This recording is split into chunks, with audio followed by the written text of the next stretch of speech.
ಭಾರತದ ಚುನಾವಣಾ ಆಯೋಗ ಮತದಾರ ಪಟ್ಟಿಯ ಸಮಗ್ರ ಪರಿಷ್ಕರಣೆ ಹೊತ್ತು ಮಾಡ್ತಾ ಇರುತ್ತದೆ. ಅದರ ಜೊತೆಗೆ ಅಂದರೆ ಕೊಪ್ಪಳದಲ್ಲಿ ಕೂಡ ಇವತ್ತು BLOಗಳು ಪ್ರತಿಯೊಂದು ಮನೆಗೆ ಹೋಗಿ ಮತದಾರರ ಬಳಿ ಹೋಗಿ ಆ SIR ಪ್ರಕ್ರಿಯೆಯನ್ನು ಮಾಡ್ತಾ ಇರುವಂಥದ್ದು. ಈ ಬಗ್ಗೆ ಮಾತನಾಡಲು ಏನಂದರೆ ಸ್ವತಃ BLOಗಳು ಅಧಿಕಾರಿ ಇದ್ದಾರೆ, ಅವ್ರು ಮಾತಾಡ್ಸೋಣ ತಗೋಣ.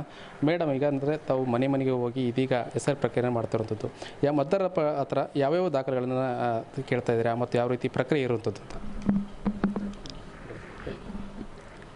ನಾವು ಮನೆಗೆ BLO ಆಗಿ ಮತಗಟ್ಟೆ ಅಧಿಕಾರಿಗಳಾಗಿ ಮನೆಗೆ ಭೇಟಿ ಕೊಟ್ಟಾಗ SIR ಪ್ರಕ್ರಿಯೆಯಲ್ಲಿ ಸಾಕಷ್ಟು ಜನ ನಮಗೆ ಒಳ್ಳೆ ರೀತಿಯ ಸ್ಪಂದನೆಯನ್ನು ನೀಡ್ತಾ ಇದ್ದಾರೆ. ನಾವು ಈ ಮುಂಚಿತವಾಗಿ ಬಂದು ಅವ್ರ ಮನೆಗಳಿಗೆ ಫಾರ್ಮನ್ನು ಕೊಟ್ಟೋಗಿದ್ದೀವಿ, ಎನ್ಯುಮರೇಷನ್ ಫಾರ್ಮನ್ನು. ಆ ಫಾರ್ಮನ್ನು ನೀವು ನಿಮಗೆ ಬಂದರೆ ನೀವು ತುಂಬ್ರಿ, ಇಲ್ಲ ಅಂತಂದರೆ ನಾವು ಬಂದು ನಿಮಗೆ ಹೇಳ್ಕೊಡ್ತೀವಿ, ನಾವಾದರೂ ತುಂಬ್ತೀವಿ ಅಂತೆಲ್ಲ ಹೇಳಿ ಮಾಹಿತಿ ಕೊಟ್ಟು ಹೋಗಿದ್ವಿ. ಹಾಗಾಗಿ ಅವರು ಒಳ್ಳೆ ರೀತಿಯಿಂದ ನಾವು ಬರೋದಕ್ಕಿಂತ ಮುಂಚೆ, ಯಾಕಂದರೆ ಸಮಯ ಭಾಳಷ್ಟು ಕಡಿಮೆ ಇರೋದರಿಂದ ನಾವು ಸಮಯಕ್ಕೆ ಬೆಲೆ ಕೊಡಬೇಕಾಗಿದೆ. ಹಾಗಾಗಿ ನಾವು ಬರೋದಕ್ಕಿಂತ ಮುಂಚೆ ಕೂಡ ಅವರು ಇತ್ತೀಚಿನ ಭಾವಚಿತ್ರವನ್ನು ರೆಡಿ ಮಾಡಿ ಇಟ್ಕೊಳ್ರಿ ಅಂತ ನಾವು ಹೇಳಿದ್ವಿ. ಹಾಗಾಗಿ ಇತ್ತೀಚಿನ ಭಾವಚಿತ್ರವನ್ನು ರೆಡಿ ಮಾಡಿ ಇಟ್ಕೊಂಡಿದ್ದಾರೆ. ಜೊತೆಗೆ ಆಧಾರ್ ಕಾರ್ಡು, ಕಡ್ಡಾಯವಾಗಿ ಆಧಾರ್ ಕಾರ್ಡ್ ಬೇಕು. ಆಧಾರ್ ಕಾರ್ಡ್ನಲ್ಲಿರ್ತಕ್ಕಂತಹ ಜನ್ಮ ದಿನಾಂಕವನ್ನು ನಾವು ಅಲ್ಲಿ ನಮೂದಿಸಬೇಕಾಗಿದೆ. ಹಾಗಾಗಿ ಜನ್ಮ ದಿನಾಂಕವನ್ನು ಮಾಡೋದಕ್ಕೆ ಆಧಾರ್ ಕಾರ್ಡನ್ನು ಕೊಡ್ತಾ ಇದ್ದಾರೆ. ಜೊತೆಗೆ ಆಧಾರ್ ಕಾರ್ಡ್ ಸಂಖ್ಯೆಯನ್ನು ಅಲ್ಲಿ ಐಚ್ಛಿಕವಾಗಿದೆ, ನಾವು ಬರಿಬೋದು, ಬರಿದೇನೆ ಇರ್ಬೋದು, ಆದರೆ ಅದೊಂದು ಅಧಿಕೃತ ದಾಖಲೆಯಾಗಿ ಉಳ್ಕೊಳ್ಳುತ್ತೆ ಅನ್ನೋ ಕಾರಣಕ್ಕಾಗಿ ಆಧಾರ್ ಸಂಖ್ಯೆಯನ್ನು ಕೂಡ ನಾವು ನಮೂದು ಮಾಡ್ತಾ ಇದ್ದೀವಿ. ಜೊತೆಗೆ ಅವರ ತಂದೆ ತಾಯಿಯವರ ಮಾಹಿತಿ, ಮತ್ತು ಬೇರೆ ಊರಿನಿಂದ ಈ ಊರಿಗೆ ಸೊಸೆಯಾಗಿ ಬಂದಿರ್ತಾರೆ, ಅಥವಾ ಇತ್ತೀಚೆಗೆ 18 ವರ್ಷದ ನಂತರ ಈಗ ನಾವು ಮಕ್ಕಳನ್ನು ಸೇರಿಸಬೇಕಾಗಿರುವಂಥ ಒಂದು ಪ್ರಕ್ರಿಯೆ ಕೂಡ ನಡೆದಿರೋದ್ರಿಂದ ಆ ಮಕ್ಕಳ ಮಾಹಿತಿಗಾಗಿ ಅವರ ಪಾಲಕರ ಮಾಹಿತಿ ಬೇಕು ಅಂತ ನಾವು ಹೇಳಿದ್ರಿಂದ ಅದಕ್ಕೆಲ್ಲ ಬೇಕಾಗುವಂತಹ ಆಧಾರ್ ಕಾರ್ಡು, ಮಕ್ಕಳ ಒಂದು ಇತ್ತೀಚಿನ ಭಾವಚಿತ್ರ, ಇವೆಲ್ಲದನ್ನು ಸಿದ್ಧ ಮಾಡಿಟ್ಕೊಂಡು ನಮಗಾಗಿ ಕಾಯ್ತಾ ಇದ್ದಾರೆ ಅಂತ ಹೇಳಿದ್ರು ತಪ್ಪಾಗಲಿಕ್ಕಿಲ್ಲ. ಯಾಕಂದರೆ ಈ ಒಂದು ಪ್ರಕ್ರಿಯೆ ಭಾಳಷ್ಟು ಬಿರುಸಿನಿಂದ ನಡೀತಾ ಇದೆ ಮತ್ತು ಎಲ್ಲರಿಗೂ ಕೂಡ ನಾನು ಈ ಭಾರತದ ಒಂದು ಸತ್ಪ್ರಜೆಯಾಗಿ ನಾವು ಇರ್ತೀವಿ, ಆದರೆ ಒಂದು ದಾಖಲೆಯಾಗಿ ಉಳಿಬೇಕು ಅನ್ನೋಂಥದ್ದು ಒಂದು ಎಲ್ಲರ ಒಂದು ಆಸೆ ಆಗಿರೋದ್ರಿಂದ ನಾನು ಹೋಗಿರುವಂತಹ, ವಿಶೇಷವಾಗಿ ನಾನು ಯಾವ್ಯಾವ ಮನೆಗೆ ಭೇಟಿ ಕೊಟ್ಟಿದ್ದೀನಿ, ನನ್ನ ಜೊತೆಗೆ BLA ಕಾರ್ಯಕರ್ತರು ಕೂಡ ಬಂದಿದ್ದಾರೆ. ಕಾಂಗ್ರೆಸ್ ಪಕ್ಷದಿಂದ ಒಬ್ಬರು ಬಂದಿದ್ದಾರೆ, ಹಾಗೆ BJP ಪಕ್ಷದಿಂದ ಬಂದಿದ್ದಾರೆ, BLA 1 ಅವರು BJP ಪಕ್ಷದಿಂದ ಬಂದಿದ್ದಾರೆ. ಹೀಗೆ ಎಲ್ಲರೂ ಕೂಡ ಸಹಕಾರವನ್ನು ನೀಡ್ತಾ ಇದ್ದಾರೆ. ಮನೆಗೆ ಭೇಟಿ ಕೊಟ್ಟಾಗ ಅವರು ಒಂದು ಸಹಕಾರ ಜೊತೆಗೆ ನಗುಮುಖದಿಂದ ಸ್ವಾಗತ ಮಾಡ್ತಾ ಇದ್ದಾರೆ. ಅದು ಭಾಳಷ್ಟು ಮುಖ್ಯ. ಯಾಕಪ್ಪ ಇವ್ರು ಬಂದಿದ್ದಾರೆ, ಇವ್ರದ್ದೇನು ಕಿರಿಕಿರಿ ಅನ್ನುವಂಥ ಒಂದು ವಾತಾವರಣ ನಾನು ಇದುವರೆಗೂ ಅನುಭವಿಸಿಲ್ಲ. ಭಾಳಷ್ಟು ಸಂತೋಷದಿಂದ ನಮಗೆ ಕೊಟ್ಟಿದ್ದಾರೆ. SIR ಪ್ರಕ್ರಿಯೆ ಅಂದರೆ ಅದನ್ನು ಮಾಹಿತಿ ತುಂಬಬೇಕಾದ್ರೆ ಅವ್ರು ಕೇಳ್ತಾರೆ, ಯಾಕ್ರಿ ಇದು ಅಂಥೇಳಿ. ಯಾಕೆ ಅಂತ ಕೇಳಿದಾಗ ನಾವು ಹೇಳೋದೇನೆಂದರೆ, ಈ ಒಂದು ಬೇರೆ ಬೇರೆ ರಾಜ್ಯಗಳಿಂದ ಅಥವಾ ಬೇರೆ ಬೇರೆ ದೇಶದಿಂದ ನಮ್ಮ ದೇಶದಲ್ಲಿ ಸಾಕಷ್ಟು ಜನ ಬಂದಿದ್ದಾರೆ. ಹಾಗೆ ಮತ್ತು ಒಂದು ಊರಲ್ಲಿ ಅಷ್ಟೇ ಅಲ್ಲದೆ ಬೇರೆ ಬೇರೆ ಊರುಗಳಲ್ಲಿ ಕೂಡ ಇಲ್ಲಿವರೆಗೂ ನಮ್ಮ ವೋಟಿಂಗ್ ಕಾರ್ಡ್ ಇರ್ತಾ ಇದ್ವು. ಯಾಕಂದರೆ ಈಗ ನಾವು ಇಲ್ಲಿ ಮದುವೆ ಮಾಡಿಕೊಂಡು ಗಂಡನ ಮನೆಗೆ ಬಂದೆ ಅಂತಂದರೆ ಗಂಡನ ಮನೇಲಿ ಒಂದು ವೋಟಿಂಗ್ ಕಾರ್ಡು, ತವ್ರ ಮನೇಲಿ ಒಂದು ವೋಟಿಂಗ್ ಕಾರ್ಡು, ಓದೋದಕ್ಕೆ ಅಥವಾ ಕೆಲಸ ಮಾಡೋದಕ್ಕೆ ಬೇರೆ ಊರಿಗೆ ಹೋಗಿದ್ದೀವಿ ಅಂತಂದರೆ ಅಲ್ಲೊಂದು ಮತದಾರರ ಗುರುತಿನ ಚೀಟಿ, ಹೀಗೆ 3 ಕಡೆ 4 ಕಡೆ ಗುರುತಿನ ಚೀಟಿಗಳು ಇದ್ದವು ಇಲ್ಲಿವರೆಗೂ. ಆ ಎಲ್ಲವುದನ್ನು ರದ್ದುಪಡಿಸಿ ಈಗ ಒಂದು ದೇಶ ಒಂದು ಪೌರತ್ವ ಅನ್ನುವಂಥ ಒಂದು ನೆಲೆಗಟ್ಟಿನಲ್ಲಿ ಒಂದೇ ಒಂದು ಗುರುತಿನ ಚೀಟಿಯನ್ನು ಉಳಿಸೋದಕ್ಕೆ ಈ ಕೆಲಸ SIR ಕೆಲಸ ನಡೀತಾ ಇದೆ. ಆ ಕೆಲಸಕ್ಕೆ ಸಾಕಷ್ಟು ಜನ ನಮಗೆ ಪ್ರೋತ್ಸಾಹವನ್ನು ನೀಡ್ತಾ ಇದ್ದಾರೆ, ಸಹಕಾರವನ್ನು ನೀಡ್ತಾ ಇದ್ದಾರೆ ಅಂತ ಹೇಳೋಕ್ಕೆ ಇಷ್ಟಪಡ್ತೀನಿ. ಈಗ ಒಂದು ಅರ್ಜಿ ಕೊಟ್ಟು ಹೋಗಿರ್ತಾರೆ, ಅಂಥ ಸಂದರ್ಭದಲ್ಲಿ ಅವ್ರಿಗೆ ಏನಾದರೂ ತಪ್ಪು ಮಾಹಿತಿ ಬರೆದಾಗ ಮತ್ತು ಯಾವ ರೀತಿ ಬದಲಾವಣೆ ಇರುತ್ತೆ, ಏನಾದರೂ ಬದಲಾವಣೆ ಮಾಡೋಕ್ಕೆ ಚಾನ್ಸಸ್ ಇದ್ದಾನೆ ಏನಂತ? ಅವರು ಯಾವುದೇ ಮಾಹಿತಿಯನ್ನು ತುಂಬಿದರೂ ಕೂಡ ನಾವು ಅಪ್ಲೋಡ್ ಮಾಡತಕ್ಕನ, ಅಂದರೆ ಆನ್ಲೈನ್ನಲ್ಲಿ ಪ್ರತಿಯೊಬ್ಬರಿಗೂ ಕೂಡ ನಮಗೆ ಒಂದು ಆ್ಯಪ್ ಕೊಟ್ಟಿದ್ದಾರೆ. ಆ ಆ್ಯಪ್ನಲ್ಲಿ ನಾವು BLO ಆ್ಯಪ್ನಲ್ಲಿ ನಾವು ಅದನ್ನು ಸಬ್ಮಿಟ್ ಮಾಡಬೇಕು. ಸಬ್ಮಿಟ್ ಮಾಡಬೇಕಾದ್ರೆ ಅವರು ಸರಿಯಾದ ಮಾಹಿತಿ ತುಂಬಿದಾರೋ ಇಲ್ವೋ ಅಂಥೇಳಿ ನಾವು ಇಲ್ಲಿ ಸ್ಕ್ಯಾನ್ ಮಾಡಿದಾಗ, ನೀವು ಇಲ್ಲಿ ಬೇಕಾದರೆ ನೋಡ್ಬೋದು, ಸ್ಕ್ಯಾನ್ ಮಾಡಿದಾಗ ನಮಗೆ ಅಲ್ಲಿ ಮಾಹಿತಿ ಬಂದುಬಿಡುತ್ತೆ ಆಲ್ರೆಡಿ ಅದರೊಳಗಿರೋವಂಥದ್ದು. ಆ ಮಾಹಿತಿ ಪ್ರಕಾರ ಅವರು ಸರಿಯಾಗಿ ಮಾಹಿತಿ ತುಂಬಿದಾರೋ ಇಲ್ವೋ ಅಂತ ಚೆಕ್ ಮಾಡಿ, ಇನ್ ಕೇಸ್ ಅವ್ರು ತಪ್ಪಾಗಿ ತುಂಬಿದರೆ ನಾವು ಅದನ್ನು ಫಾರ್ಮಲ್ಲಿ ಸರಿಪಡಿಸಿ ಮತ್ತು ಇದರಲ್ಲಿ ಅಪ್ಡೇಟ್ ಮಾಡಬೇಕಾದಾಗ ನೀಟಾಗಿ ಸರಿಯಾಗಿಯೇ ಮಾಹಿತಿ ತುಂಬ್ತೀವಿ. ನಾವು ಎಕ್ಸ್ಟ್ರಾ ಫಾರ್ಮ್ ಏನು ಕೊಡಲ್ಲ ಮೇಡಮ್? ಎಕ್ಸ್ಟ್ರಾ ಫಾರ್ಮ್ ಕೊಡೋದಿಲ್ಲ. ಅದಕ್ಕೆ ನಾವು ಮುಂಚಿತವಾಗಿ ಅವ್ರ ಮನೆಗೆ ಹೋದಾಗ ಸ್ಪಷ್ಟವಾಗಿ ಹೇಳಿ ಬಂದಿರ್ತೀವಿ, ಇವುಗಳನ್ನು ಹರಿಬಾರ್ದು, ಕಳಿಬಾರ್ದು ಮತ್ತು ನೀರು ಕೂಡ ಬೆಳೆಸಬಾರ್ದು ಅಂಥೇಳಿ. ಹಾಗಾಗಿ ಪಾಪ ಭಾಳಷ್ಟು ಕಾಳಜಿಯಿಂದ ಕಾಯ್ದಿಟ್ಕೊಂಡಿದ್ದಾರೆ. ನಾವು ಬರೋವರೆಗೂ ಅವರು ಫಾರ್ಮನ್ನು ಕೆಲವೊಬ್ಬರು ತುಂಬಿದ್ದಾರೆ, ಕೆಲವೊಬ್ಬರು ತುಂಬಿಲ್ಲ. ಅವನ್ನ ನೀಟಾಗಿ ಕಾಯ್ದಿಟ್ಕೊಂಡು ನಾವು ಬಂದ ಮೇಲೆ ನಮ್ಮ ಎದುರಿಗೆ ತುಂಬಿದ್ದಾರೆ ಕೆಲವೊಬ್ಬರು, ಮತ್ತು ಕೆಲವೊಬ್ಬರು ನಮಗೆ ತುಂಬ್ರಿ, ನಮಗೆ ಗೊತ್ತಾಗಲ್ಲ ರೀ, ನಮಗೆ ಬರೆಯೋದು ಬರೆಯೋಕ್ಕೆ ಬರಲ್ಲ, ನಮಗೆ ಓದೋಕ್ಕೆ ಬರಲ್ಲ, ಮತ್ತು ತಪ್ಪಾಗಿ ತುಂಬಿಬಿಟ್ಟಿವಿ ಅಂತಂದರೆ ಅನ್ನೋ ಒಂದು ಭಯ ಎಲ್ಲರಲ್ಲಿ ಇರುತ್ತೆ. ಆ ಭಯಕ್ಕಾಗಿ ಸಾಕಷ್ಟು ಜನ ತುಂಬಿಲ್ಲ ಫಾರ್ಮನ್ನು. ಆ ಫಾರ್ಮ್ ಫಿಲ್ ಮಾಡೋ ಕೆಲಸ ನಾವೇ ಮಾಡ್ತಾ ಇದ್ದೀವಿ. ಯಾಕಂದರೆ ಭಾಳಷ್ಟು ಜವಾಬ್ದಾರಿಯುತವಾಗಿ ಮಾಡಬೇಕಾದಂಥ ಕೆಲಸ ಇದು. ಅವರಿಗೆ ನೀವು ಫಿಲ್ ಮಾಡಿರಿ ಅಂತ ಹೇಳಿದರೂ ಕೂಡ ನಾವು ಪದೇ ಪದೇ ಹೇಳಿ ಬಂದಿರೋದ್ರಿಂದ ಅವರು ಹೆದರ್ಕೊಂಡು ತುಂಬಿಲ್ಲ. ನಾವು ಈಗ ಆ ಕೆಲಸವನ್ನು ಮಾಡ್ತಾ ಇದ್ದೀವಿ. ಒಂದು ವೇಳೆ ಮಿಸ್ಟೇಕ್ ಆಗಿದ್ದರೆ ಮೇಡಮ್, ಈಗ ಏನಾದರೂ ತಂದೆ ಹೆಸರು ಬರೆಯಲ್ಲಿ ಏನಾದರೂ ಸ್ವಲ್ಪ ಅಟ್ಟೆ ಹೆಸರು ಏನಾದರೂ ಮಿಸ್ಟೇಕ್ ಆಗಿದ್ದರೆ ಯಾವ ರೀತಿ ಅದನ್ನು ಸರಿಪಡಿಸ್ಬೋದು? ಅಲ್ಲ ಜನ್ಮದಿನಕ್ಕೆ ಬರೋ ಟೈಮ್ ಸ್ವಲ್ಪ ಏನೋ ಮಿಸ್ಟೇಕ್ ಆದರೆ ಯಾವ ರೀತಿ ಅದನ್ನು ನೀವು ಸರಿಪಡಿಸ್ರಿ ಅದರಲ್ಲಿ? ಅದೇ ಸರ್ ಹೇಳಿದ್ನಲ್ಲ, ಫಾರ್ಮಲ್ಲಿ ತಪ್ಪಾಗಿದ್ದರೆ ನಾವು ವೈಟ್ನರ್ ಹಚ್ಚಿ ಅದನ್ನು ಸರಿಪಡಿಸಿದ್ದೀವಿ. ಆ ರೀತಿ ಮಾಡಬಾರ್ದಂತ ನಮಗೆ ಆದೇಶ ಇದೆ. ಆದರೂ ಎಲ್ಲೋ ಒಂದು ಕಡೆ ಮತ್ತು ಈಗ ಮಾಹಿತಿ ತಪ್ಪು ತುಂಬಿರ್ತಾರೆ, ಅವ್ರಿಗೆ ಗೊತ್ತಿಲ್ಲದೆ ಆಗಿರುವಂಥದ್ದು, ಆವಾಗ ನಾವು ವೈಟ್ನರ್ ಹಚ್ಚಿ ಅದನ್ನು ಸರಿಪಡಿಸಿದ್ದೀವಿ.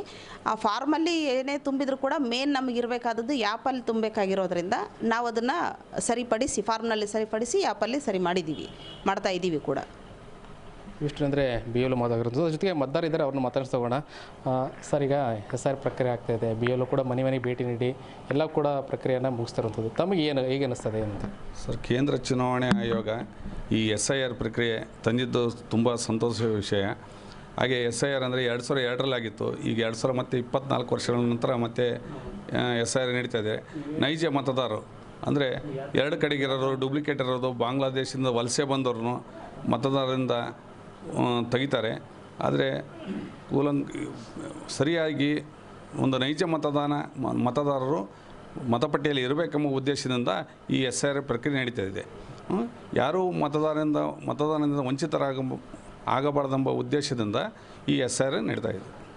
ಈಗ ಕೆಲವೊಂದಿಷ್ಟು ಏನಂತಂದರೆ ನೀವು ಹೋಗಿರ್ತೀರಿ ಬೇರೆ ಭೇಟಿ, ಸ್ವಲ್ಪ ತಪ್ಪಾಗಿ ತುಂಬಿರ್ತೀರ, ಏನಾದರೂ ಸ್ವಲ್ಪ ಆ ರೀತಿ ಏನಾದರೂ ಆದಾಗ ಗೊಂದಲಗೂಡಾಗುತ್ತೆ ಅಂತ ಒಂದು ಸರಿಪಡಿಸುವಂಥ ಕೆಲಸ ಏನಾಗಿರುತ್ತೆ ಏನಾದರೂ ಆಗ್ತದೆ? ನಾವು ಮಾಡ್ತೀವಿ. ನಾವು BLO ಇರ್ತಾರೆ, BLO ಅವ್ರಿಗೆ ಸಂಪರ್ಕ ಮಾಡ್ತೀವಿ. ಆಮೇಲೆ ಚುನಾವಣೆ ನಮ್ಮ ಗಂಗಾವತಿ ತಾಲೂಕು ಚುನಾವಣೆ ಅಧಿಕಾರಿಗೆ ಭೇಟಿ ನೀಡಿ ಮಾಹಿತಿ ಪಡ್ಕೊಂಡು ಅದು ಸರಿಪಡಿಸೋ ಕೆಲಸ ಮಾಡ್ತೀವಿ. ಈಗ 4-5 ದಿನಗಳಿಂದ ಜಿಲ್ಲಾಧಿಕಾರಿಗಳು ವಿಶೇಷವಾಗಿ ಒಂದು 3 ಬೂತಲ್ಲಿ ಅವರು ಭೇಟಿ ಕೊಟ್ಟಿದ್ದರು. ಅಲ್ಲಿ ಒಂದು ತಪ್ಪು ಏನೋ ನಡೀತಾ ಇದ್ವಿ ಅಂತ ಗಮನಿಸಿ ಅದು ಸರಿಪಡಿಸಿದ್ದಾರೆ.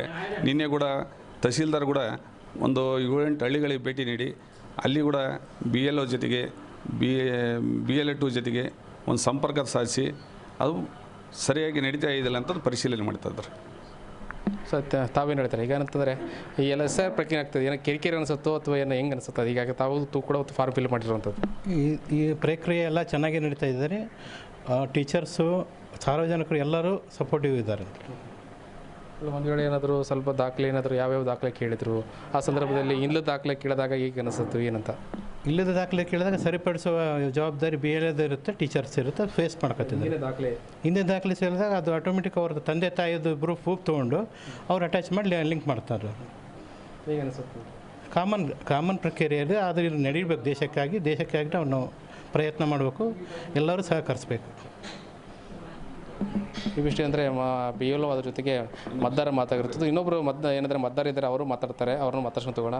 ಸರ್, ಏನಂದರೆ ತಮ್ಮ ಮನೆಗೆ ಸುತ್ತ BLO ಬಂದು ಭೇಟಿ ನೀಡಿದ್ರು, SIR ಪ್ರಕ್ರಿಯೆ ಮಾಡ್ತಾ ಇದ್ದಾರೆ. ಈಗ ಹೇಗೆ ಅನಿಸುತ್ತೆ ನಿಮಗೆ ಈ ರೀತಿ ಪ್ರಕ್ರಿಯೆ ಆಗ್ತಿದೆ? ಹೇಗೆ ಅನಿಸುತ್ತೆ? ಒಳ್ಳೇದು ಅನಿಸುತ್ತೆ ನಮಗೆ. ಕಾನೂನಿನ ಪ್ರಕಾರ ಅವ್ರು ಏನು ಮಾಡಿದರೆ ಒಳ್ಳೇದು ಅನಿಸುತ್ತೆ. ಇವರೆಲ್ಲ ಬಂದು ಮೊದಲು ಆ ಚೀಟಿಯನ್ನು ಕೊಟ್ಟು ಹೋಗಿದ್ರು. ಈಗ ಅವರೇ ಬಂದು ಎಲ್ಲ ನಮಗಂತೂ ಬರೋಕ್ಕಾಗಿಲ್ಲ. ಅವರೇ ಬಂದು ಬರ್ಕೊಂಡು ಎಲ್ಲ ನಮ್ಮ ಕಡೆ ಏನೇನು ಬೇಕಾದ ಆದಾಯ ಎಲ್ಲ ಬರ್ಕೊಂಡು ಹೋಗಿದ್ದಾರೆ. ಈಗ ಬಂದಾಗ ಏನಾದರೂ ದಾಖಲೆಗಳು ಕೇಳಿದ್ರು ಸರ್? ಯಾವ್ಯಾವ ದಾಖಲೆಗಳು ಕೇಳಿದ್ರು? ಕೆಲವೊಂದಿಷ್ಟು ದಾಖಲೆ ಈ ಹಿಂದೆ ಏನಂತಂದರೆ 2002ರ ಮತದಾರ ಪಟ್ಟಿ ಅದಕ್ಕೆ ಕೇಳಿದಾಗ ಏನಾದರೂ ಏನಂತ ಸಿಗ್ತಾ ನಿಮಗೆ ಮತದಾರ ಪಟ್ಟಿ ಆ ಟೈಮಲ್ಲಿ? ಸಿಕ್ಕಿದ್ರು, ಅಷ್ಟು ಕೊಟ್ಟಿವ್ರು ನಾವು. ಅದು ಆಧಾರ್ ಕಾರ್ಡು, ರೇಷನ್ ಕಾರ್ಡು, ಅವರು ಏನೇನು ಬೇಕಾದ ದಾಖಲೆಗಳು ಏನು ಕೇಳ್ಯಾರ ಅವಷ್ಟು ಕೊಟ್ಟಿವ್ರು ಅವ್ರ ಕೈಯಾಗ. ಅದರೆಲ್ಲ ಎಂಟ್ರಿ ಮಾಡ್ಕೊಂಡು ಅವರೆಲ್ಲ ಹೋಗಿದ್ದಾರೆ. ಈ ಮತದಾರ ಪಟ್ಟಿ ಆಗ್ತಾಯಿದೆ, ಪರಿಷ್ಕರಣೆ ಆಗ್ತದೆ, ಈಗ ಬರ್ತಾ ಇದ್ದಾರೆ, BLOಗಳು ಬರ್ತಾ ಇದ್ದಾರೆ. ಹೇಗೆ ಅನಿಸುತ್ತೆ? ಏನೋ ನಿಮ್ಮ ಕಿರಿಕಿರಿ ಅನಿಸುತ್ತೋ ಹೆಂಗೆ ಅನಿಸುತ್ತೋ? ಏನು ಕಿರಿಕಿರಿ ಏನಿಲ್ಲ ನಮಗೆ. ಅವ್ರಿಗೆ ಮತ್ತು ಅವು ಕಾನೂನಿನ ಪ್ರಕಾರ ಅವ್ರು ಏನು ನಡೆಸ್ಬೇಕು. ನಾವು ಅದ್ರ ಬಗ್ಗೆ ನಾವಂತ ಇಲ್ಲ. ನಮಗೆ ಎಲ್ಲ ಸಪೋರ್ಟ್ ಮಾಡ್ತಾಯಿದ್ದಾರೆ. ಇಷ್ಟು ಇಲ್ಲಿನ ಮತದಾರ ಮತ್ತು BLOಗಳು ಮಾತಾಗಿರ್ತದ್ದು. ಪ್ರೊಫೆಸರ್ ನಂಜನಪ್ಪ ಜೊತೆ ನಾಗರಾಜ್, ಟಿವಿ ನ್ಯೂಸ್, ಕೊಪ್ಪಳ.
ಅದು ಇದು ಕೆಳಗೆ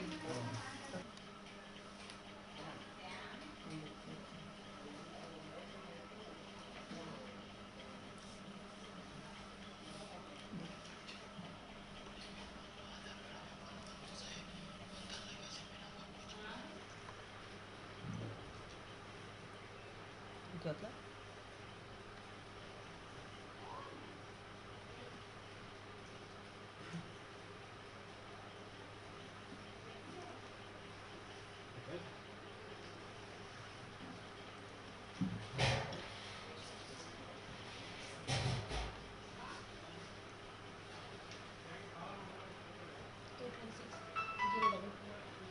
ಡಬಲ್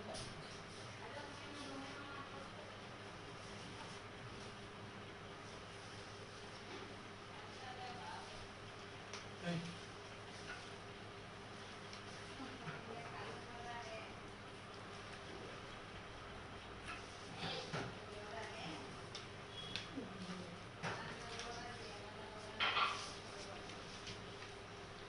MP ಬೇಡಕ್ಕ ಬರೀ ಎಮ್ ಅಷ್ಟೇ ಈ MP ಸಿಂಬಲ್ ಅರ್ಥ ಮಾಡಕ್ಕ ಪದ್ಮನಾಭ ಮಾಡ್ತಾರೆ MP ಸುಮ್ಮನೆ ಅಕ್ಕ ಅಲ್ಲಿ ಪದ್ಮನಾಭ ಕಾಂಗ್ರೆಸ್